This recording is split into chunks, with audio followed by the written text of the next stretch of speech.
아침 7시 자명종이 울리기 전에 눈을 떴다. 이젠 굳이 알람이 필요하지 않다. 몸이 먼저 기억한다. 내 몸은 자고 싶다는 욕심보다 늘어나는 중성지방 수치와 요즘 따라 뻣뻣해진 무릎을 더 성실하게 따른다. 아내는 이미 거실에 나가 있었다. 커피포트에서 김이 올라오는 소리, 컵을 책상에 놓는 소리, 이어폰을 낀 채 라디오를 듣는 소리까지 모두 익숙하다. 나는 아무 말 없이 세수를 하고 나와 조용히 식탁에 앉았다. 아내는 돌아보지도 않은 채 뉴스에 나오는 통계를 중얼거리듯 읊었다. 당뇨 환자가 몇 명이고 어느 도시에서 평균 수명이 줄었고 나트륨 섭취량이 기준치를 넘었다고 했다. 그 말은 내가 간장에 찍어 먹는 달걀 프라이를 그만두라는 뜻이기도 했다. 출근길 신호에 걸려 멈춘 차 안에서 문득 거울을 봤다. 턱 밑에 자라난 하얀 수염 하나가 유독 눈에 띄었다. 뽑아야지 생각만 하다가 그대로 출근했다. 직장에서는 다들 바빴다. 바쁘지 않은 사람은 위험한 사람이니까 괜히 눈에 띄지 않게 조심하며 움직였다. 어느새 나는 회사에서 가장 나이가 많은 축에 속했다. 내 위로는 퇴직했거나 명예롭게 떠났거나 조용히 사라졌거나 나는 아직 버티는 중에 속했고 이 표현은 이상하게도 날 조금 자랑스럽게 만들었다. 점심시간이 되자 동료들이 짝을 지어 나갔다. 나는 혼자 근처 공원으로 향했다. 도시락도 없고 약속도 없지만 그곳에 앉아 사람 구경하는 게 요즘 들어 부쩍 좋아졌다. 벤치에 앉아 있으면 젊은 엄마들이 유모차를 밀고 지나가고 나이 지긋한 이들이 공을 주고받으며 웃는다. 그 중엔 정체불명의 중년 남자도 있었다. 회색 조끼에 등산모를 쓴 그는 매일 같은 시각, 같은 벤치에 앉아 고무줄로 나뭇잎을 튕기며 무언가를 혼잣말로 읊조렸다. 처음엔 이상한 사람이라 생각했다. 그런데 그가 나를 힐끗 바라보며 무심히 건넨 말이 생각보다 선명했다. 그는 마치 오래된 친구에게 얘기하듯 말했다. 이끼가 자라는 데는 조건이 있지. 돌 틈에 물이 조금씩 고이고 해가 덜 드는 자리여야 해. 그걸 다 이겨내고도 살아남은 건 보기보다 끈질긴 거지. 나는 대꾸하지 않았다. 그냥 가볍게 웃는 척하고 고개를 돌렸다. 하지만 그 말이 하루 종일 맴돌았다. 끈질기다 라는 단어. 나는 요즘 끈질기게 살고 있는 걸까?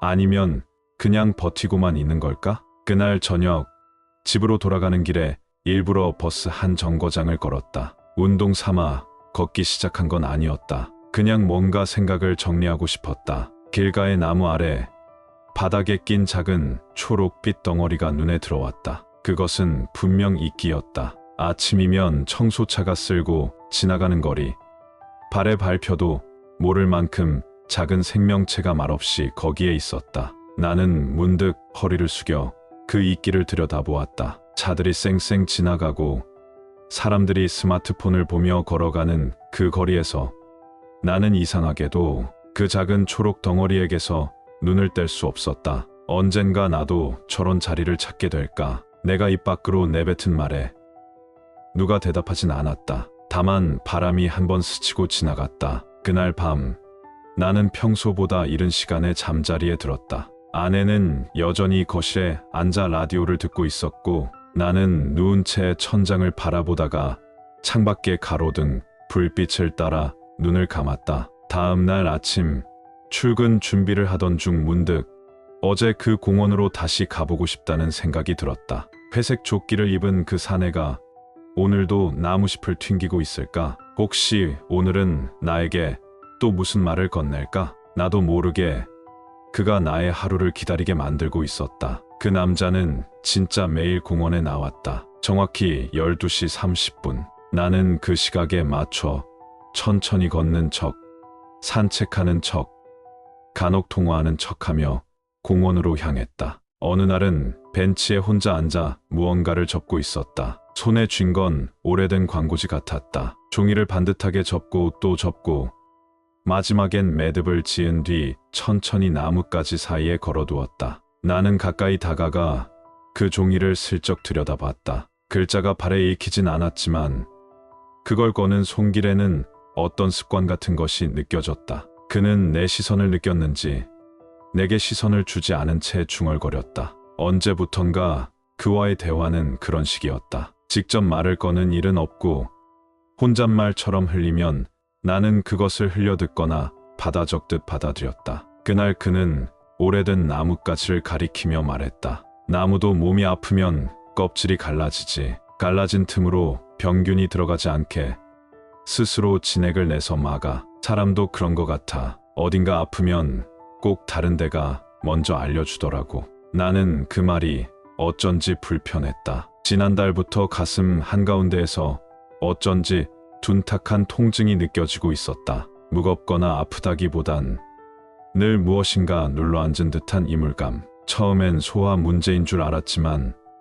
속이 안 좋아도 이 정도로 오래가는 법은 없었다. 하지만 병원에 갈 용기는 나지 않았다. 내가 아프다는 사실이 드러나면 회사에서 더 미끄러지기 쉽고 아내는 또 다이어트와 식단 조절을 얘기할 게 뻔했다. 그래서 그 말을 단지 나무 이야기일 뿐이라고 스스로 다독이며 넘겨버렸다. 그 후로도 나는 그 공원을 계속 찾았다. 그와 나는 말 없이 같은 벤치에 앉거나 서로 다른 방향을 바라보며 앉았다가 아무 말 없이 일어났다. 어떤 날은 함께 앉아있는 시간보다 서로를 피하는 시간이 더 길었다. 하지만 이상하게도 그 침묵이 불편하진 않았다. 오히려 그 무언의 시간 속에서 나는 내 호흡을 더 뚜렷하게 느낄 수 있었다. 그러던 어느 날 그는 벤치에 없었다. 그의 자리를 바라보다가 나는 괜스레 주변을 빙빙 돌았다. 오늘은 안 나왔나?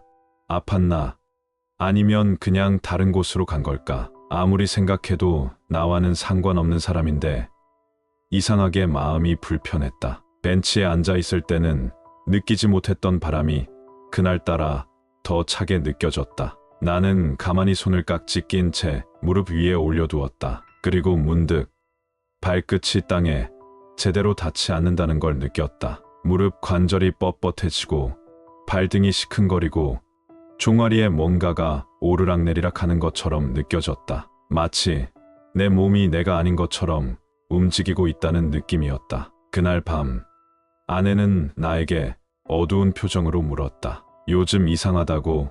입맛도 없고 밤에도 자주 깨고 걸음걸이도 예전 같지 않다고. 나는 괜찮다고 했고 단지 스트레스 때문일 거라고 얼버무렸다. 하지만 아내는 가만히 내 얼굴을 바라보다가 조용히 말했다. 병원 같이 가자고. 나는 고개를 끄덕이지도 흔들지도 않았다. 다만 그 말이 나를 건드렸다는 건 부정할 수 없었다. 며칠 뒤 그는 다시 나타났다. 마치 아무 일도 없었다는 듯 벤치에 앉아 손을 모은 채 하늘을 올려다보고 있었다. 나는 모른 척 옆에 앉았다. 그리고 조용히 물었다. 왜 안 나왔어요? 그는 잠시 고개를 돌리더니 마치 기다렸다는 듯 대답하듯 말했다. 비가 왔거든. 젖으면 안 되는 약을 먹는 중이라. 그 말을 들은 순간 나는 아무 말도 하지 못했다. 몸 어딘가가 아픈 사람의 말투였다.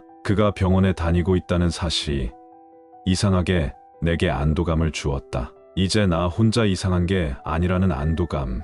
아픈 것도 불편한 것도 가끔 공원이 그리운 것도 나만 그런 게 아니라는 묘한 위로였다. 그날 이후 나는 가끔 신발을 벗고 흙 위에 맨발로 서곤 했다. 처음엔 차가웠고 간지러웠고 사람들이 이상하게 쳐다보았다. 하지만 흙을 밟을 때마다 내 발바닥에서부터 올라오는 묘한 진동이 마치 살아있다는 걸 증명하는 듯 느껴졌다. 어쩌면 나도 어느새 이끼처럼 돌 틈에서 조금씩 자라고 있었는지도 모르겠다. 그날 아침 거울 속 내 얼굴은 누군가를 닮아 있었다. 단번에 알아챘다. 돌아가신 아버지였다. 턱 근처 주름, 눈 밑 그늘, 피곤이 짙게 드리운 입꼬리까지도. 나는 가만히 거울을 바라보다가 문득 이마에 손을 얹었다. 미열은 없었지만 몸 전체가 무거웠다.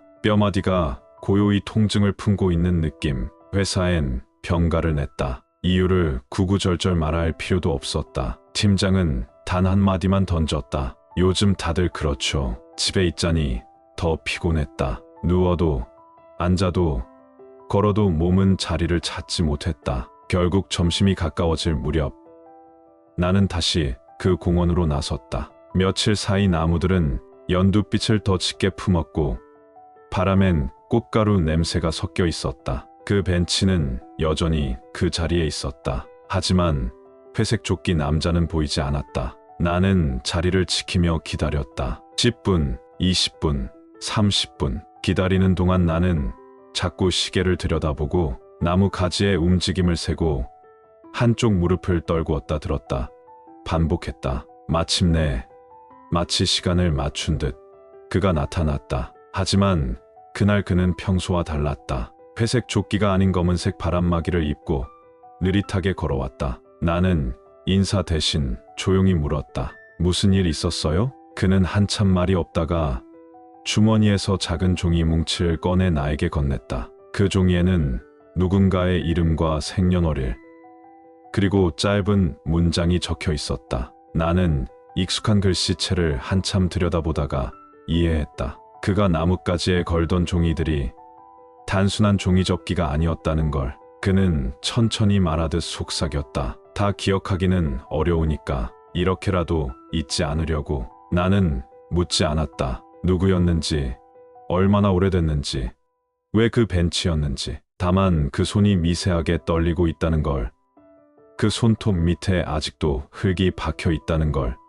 가만히 바라보았다. 그날 이후 그는 며칠 동안 보이지 않았다. 나는 다시 혼자 벤치에 앉았다. 그리고 멍하니 그가 접던 종이, 걸던 가지, 중얼거리던 말들을 떠올렸다. 몸이 더 이상했다. 계단을 오르내릴 때마다 심장이 두근거리고 손끝이 저릿저릿했다. 숨을 쉬어도 모자란 것 같고 입안이 마르고 체중도 이유 없이 줄었다. 아내는 내게 병원을 재촉했다. 처음엔 말없이 지나치던 내가 결국 고개를 끄덕인 건 그날 밤이었다. 어디선가 부러지는 소리가 들린 듯한 꿈을 꾼 뒤였다. 병원에서 긴 검사가 이어졌다. 의사는 중대한 문제는 아니지만 장기적인 관리가 필요하다고 했다. 스트레스, 고혈압, 미세한 심장 이상. 약을 처방받고 나서야 나는 비로소 몸의 구조가 무너지기 전에 보내는 수많은 신호들을 인정하게 되었다.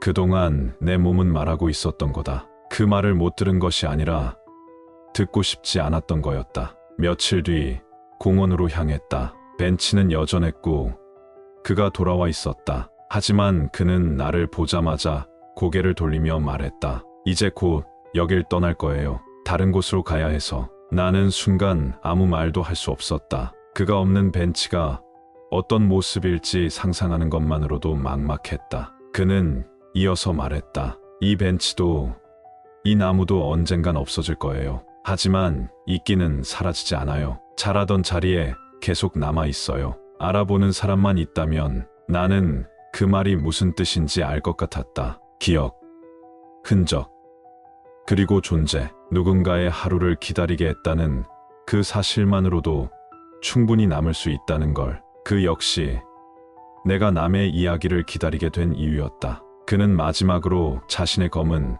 바람막이 안주머니에서 작은 병을 꺼냈다. 거기엔 말린 이끼가 들어있었다. 그는 그것을 내 손에 쥐어주며 말했다. 습기가 있어야 자라요. 마르면 죽어요. 그러니까 너무 말리지 마요. 자기 자신도. 나는 고개를 끄덕였다. 어느새 손끝이 축축해져 있었다. 그가 떠나고 난 공원은 이상하리만치 조용했다. 바람도 예전처럼 나무잎을 흔들었고 벤치는 그대로였고 나무는 여전히 한 방향으로 기울어 있었다. 그런데도 공원이 비어 있다는 느낌이 자꾸만 들었다. 나는 그가 앉던 자리의 높이를 손으로 더듬었다. 그가 항상 왼손으로 접던 종이 조각 하나가 벤치 아래에 낀 채 남아 있었다. 조심스럽게 펼쳐보니 그 안엔 낯선 이름 하나와 함께 이런 문장이 적혀 있었다. 기억이 자라는 자리엔 늘 바람이 불어요. 나는 종이를 조심스레 접어 가방 안쪽 주머니에 넣었다. 그 종이는 이제 내 것이 되었다. 며칠 뒤 회사에서 복귀하라는 연락이 왔다. 나는 출근 첫날 일찍 사무실에 도착했다. 아무도 없는 회의실에 앉아 천장을 올려다보았다. 시간이 되자 하나둘씩 들어오던 사람들은 인사보다 먼저 내 얼굴을 살폈다. 내가 예전과 같은 사람인지 아니면 조금은 달라졌는지를 확인하려는 눈빛이었다. 나는 딱히 달라진 게 없어 보였겠지만 사실 내겐 큰 변화가 있었다. 이제는 점심시간이면 혼자 공원으로 가지 않았다. 동료들과 함께 식당을 향했고 식사를 마친 뒤엔 짧게나마 사무실 근처를 함께 걸었다. 말수는 여전히 많지 않았지만 묻는 말엔 웃으며 대답했고 한 번씩 먼저 커피를 제안하기도 했다. 가끔은 그가 했던 말을 떠올렸다. 습기가 있어야 자라요. 말리지 마요. 자기 자신도. 그 말은 계속 내 몸 안 어딘가에서 되뇌어졌다. 마치 내장 깊숙이 자리를 틀고 퍼져나가는 어떤 낮은 진동처럼 나는 그 말을 기억하는 방식으로 조금씩 나를 돌보았다. 아침이면 스트레칭을 하고 커피는 하루 한 잔으로 줄였고 주말이면 일부러 걷기 좋은 길을 찾아 나섰다. 그리고 무엇보다 나는 공원에 이끼를 심었다. 그가 앉던 벤치 아래 그늘이 깊고 사람들이 잘 눈치채지 못하는 작은 틈. 나는 주말마다 그곳에 물을 주었다. 누군가 보면 웃을지도 모르지만 그 조그만 초록빛이 커가는 걸 보며 나는 비로소 나도 자라고 있다는 걸 느꼈다. 한 달쯤 지났을까 공원에서 낯선 중년 여성을 마주쳤다. 그녀는 벤치를 바라보다가 내게 다가와 물었다. 혹시 회색 조끼를 입던 남자를 아느냐고. 나는 천천히 고개를 끄덕였다. 그녀는 작게 숨을 쉬고 나서 조용히 털어놓았다. 그는 원래 조경사였다고. 몇 해 전 딸을 잃고 난 뒤 매일 나무 아래에 종이를 접어 걸었고 그 종이는 모두 딸의 이름으로 쓰여졌다고. 그렇게라도 매일 무언가를 남겨야 덜 무너진다고 믿었다고. 나는 그녀가 돌아간 뒤 벤치에 가만히 앉았다. 그가 접던 종이, 말하던 이끼, 걷던 동선, 앉던 자세, 그 모든 것이 다시 내 하루로 되돌아왔다. 그리고 그날 밤 나는 처음으로 내 꿈에 그가 나타나는 걸 보았다. 그는 벤치에 앉아 있었다. 회색 조끼를 입고 예전처럼 고무줄로 나뭇잎을 튕기고 있었다. 하지만 이번엔 나를 향해 미소를 지었다. 그리고는 말없이 손을 들어 내 옆자리를 가리켰다. 나는 조용히 그 옆에 앉았다. 그리곤 작은 목소리로 말했다. 당신 덕분에 나도 잘하고 있어요. 조금씩. 그는 아무 대꾸도 하지 않았지만 나는 그 말이 분명히 들렸다고 느꼈다. 그 침묵이, 그 벤치가, 그 이끼가 내게 준 대답이기도 했다. 다음 날 나는 새로운 신발을 신고 출근했다. 발등을 누르지 않는 부드러운 운동화. 몸은 아직 완전하지 않았지만 마음은 그 어느 때보다 또렷하게 걷고 있었다. 나는 다시 공원에 들렀다. 그리고 그가 남긴 마지막 이끼 아래 작은 팻말을 하나 꽂았다. 거기엔 이렇게 적혀 있었다. 이끼가 자라는 자리, 잠시 앉아 쉬어가세요. 오늘도 끝까지 함께 해주셔서 감사합니다. 조용히 들려드린 이 이야기 속에 당신만의 시간과 감정이 머물렀기를 바랍니다. 다음 이야기에서도 다시 만나 뵐 수 있기를 바라며 늘 건강히 따뜻히 지내세요. 좋아요와 구독은 이 작은 채널에 큰 힘이 됩니다. 그럼 다음 시간에 또 인사드릴게요. 감사합니다.